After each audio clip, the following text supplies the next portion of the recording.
नमस्कारम, करें स्वीकार संजय शोरान का। यदि आप 2024 में संभावित स्कूल व्याख्याता की परीक्षा की तैयारी कर रहे हैं तो शैक्षिक प्रबंधन की topic wise previous year question आपके लिए उपलब्ध हैं। और एक बात जिस पर मैं बहुत दृढ़ता से विश्वास करता हूं वो ये है कि प्रीवियस ईयर क्वेश्चन आपकी तैयारी की नींव है। करते हैं शुरुआत।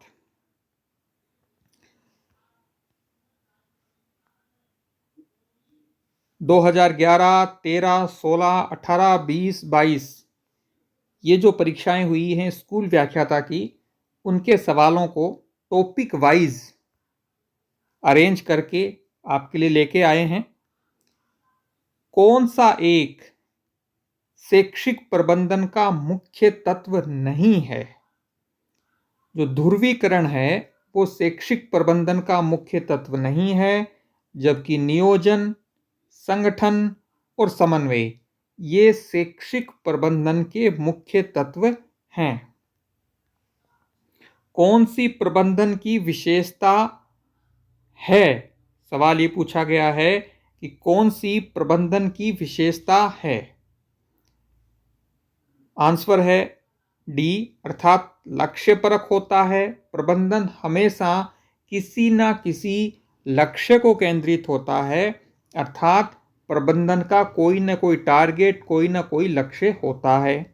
प्रबंधन अर्थात मैनेजमेंट सार्वभौमिक होता है, अर्थात आप देखते हैं अपने जीवन में, अपने आसपास के यहाँ कि सभी जगह प्रबंधन अपेक्षित होता है, इसलिए प्रबंधन सार्वभौमिक होता है। प्रबंधन एक सामाजिक प्रक्रिया है, क्योंकि प्रबंधन समाज में घटित होता है, समाज के लोगों द्वारा प्रबंधन किया जाता है, इसलिए प्रबंधन एक सामाजिक प्रक्रिया है। और प्रबंधन सत्तात्मक व्यवस्था भी है, क्योंकि प्रबंधन में आप देखते हो कि अलग अलग दायित्व होते हैं, हायरार्की होती है। इस हिसाब से प्रबंधन की ये चारों विशेषताएं हैं। कौन सा कार्य शैक्षिक प्रबंधन से संबंधित है? यहां पूछा है कि कौन सा कार्य शैक्षिक प्रबंधन से संबंधित है, तो विद्यालय का संगठन, गतिविधियों की योजना और प्रणाली नियंत्रण ये सभी शैक्षिक प्रबंधन से संबंधित हैं। हेनरी फ्योल द्वारा दिए गए प्रबंधन में शामिल नहीं है, तो जो बजट निर्माण है वह हेनरी फ्योल द्वारा प्रबंधन के कार्य में शामिल नहीं है, जबकि संगठन, नियोजन और समन्वय ये प्रबंधन में शामिल हैं हेनरी फ्योल के द्वारा। शैक्षिक प्रबंधन के कार्यों में सम्मिलित है। यहाँ आपसे पूछा है कि शैक्षिक प्रबंधन जो होता है, एजुकेशन मैनेजमेंट, उसमें क्या सम्मिलित है, तो ये चारों ही सम्मिलित हैं, अर्थात बजट निर्माण, आलेखन, निर्णयन और नियंत्रण ये सभी शैक्षिक प्रबंधन में शामिल हैं।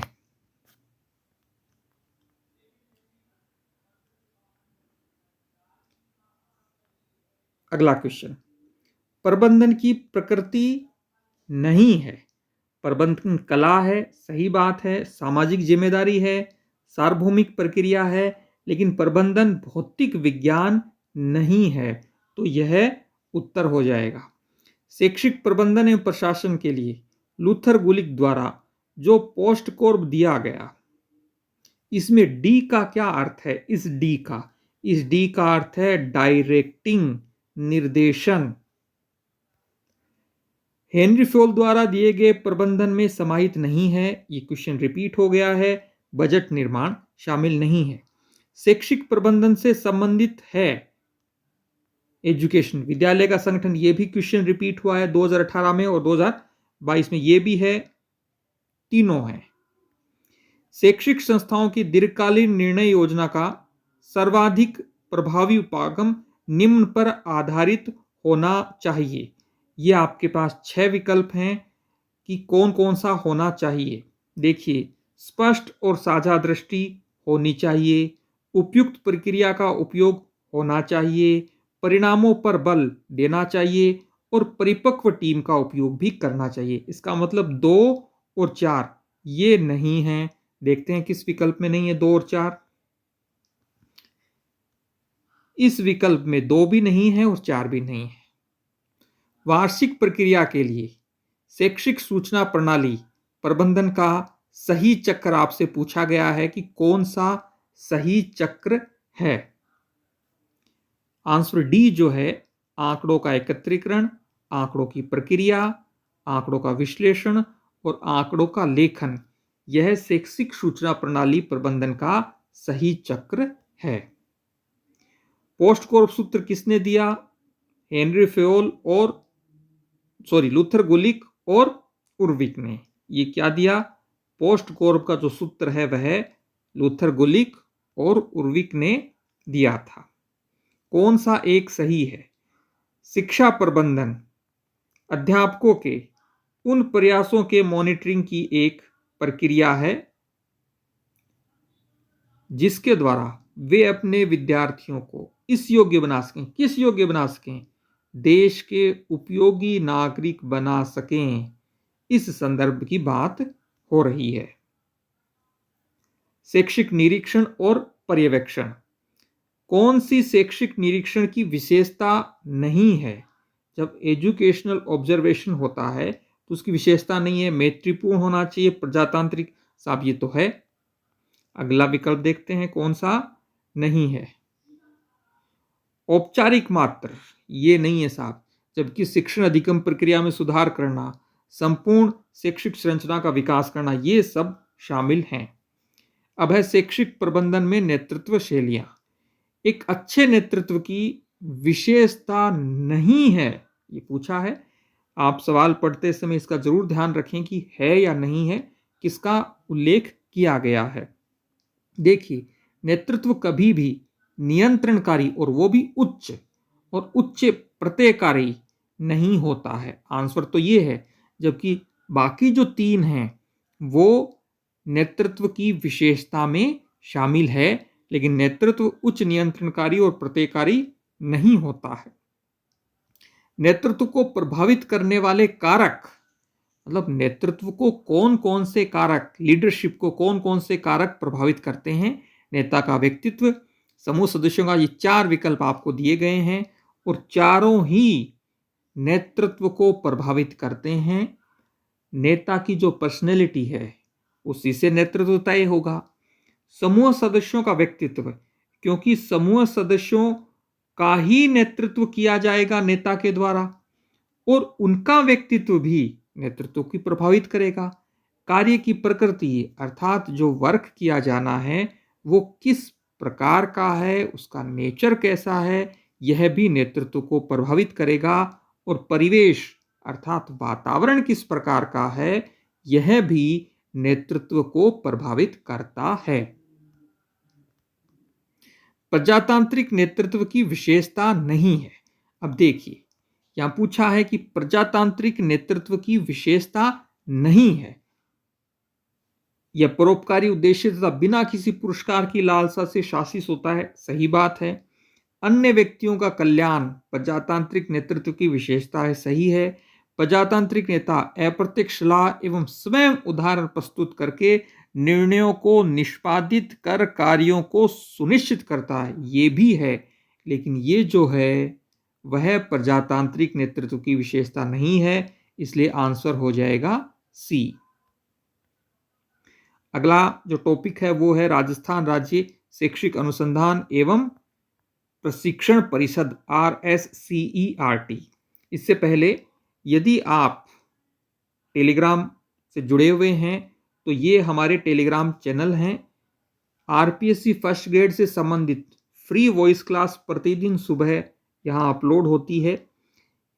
यश गुरु राजस्थान जीके, ये जो टेलीग्राम है इस पर हम जीके राजस्थान को कवर कर रहे हैं, और वो भी वॉइस क्लास के माध्यम से।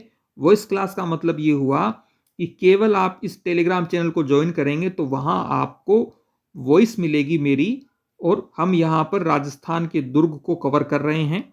और यदि आपका कोई सवाल है तो प्रत्येक गुरुवार को रात को 9 से लेकर 9:15 बजे तक आप इस टेलीग्राम पर अपने सवाल मैसेज कर सकते हैं। तो ये तीनों टेलीग्राम ग्रुप के नाम है, चैनल के नाम है, जिन्हें ज्वाइन करके आप वॉइस क्लास का लाभ ले सकते हैं।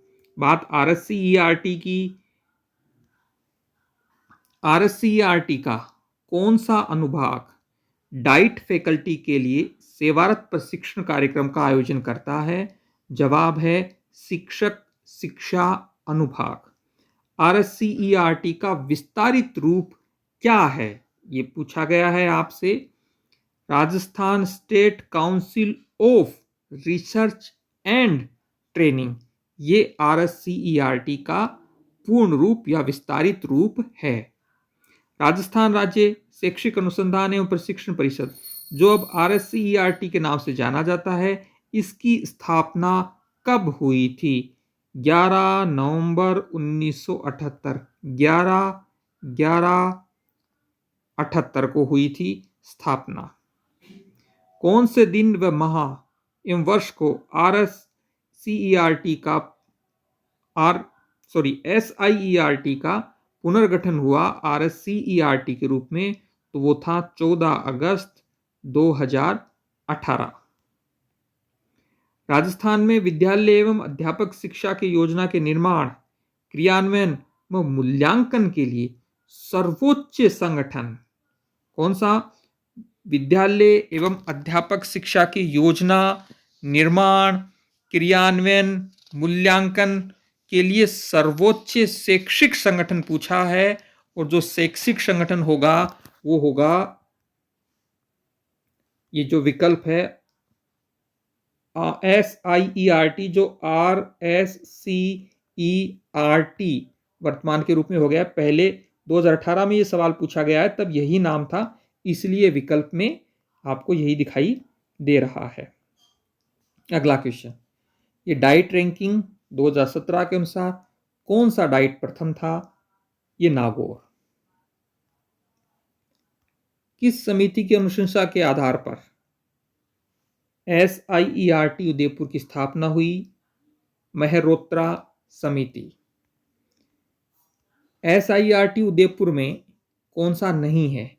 स्त्री अध्ययन विभाग जो है वह नहीं है।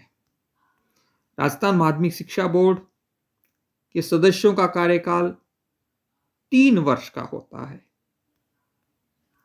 राजस्थान माध्यमिक शिक्षा बोर्ड की संगठनात्मक व्यवस्था में राज्य सरकार द्वारा नामित होते हैं 17 सदस्य। राजस्थान माध्यमिक शिक्षा बोर्ड, पुनः आ गया, क्वेश्चन रिपीट हुआ है। अगला, राजस्थान माध्यमिक शिक्षा बोर्ड राजस्थान का कार्य नहीं है, ये पूछा है। तो पाठ्य पुस्तकों का जो मुद्रण करवाना है वह राजस्थान पाठ्य पुस्तक मंडल अर्थात Rajasthan state text book board, इसका काम है।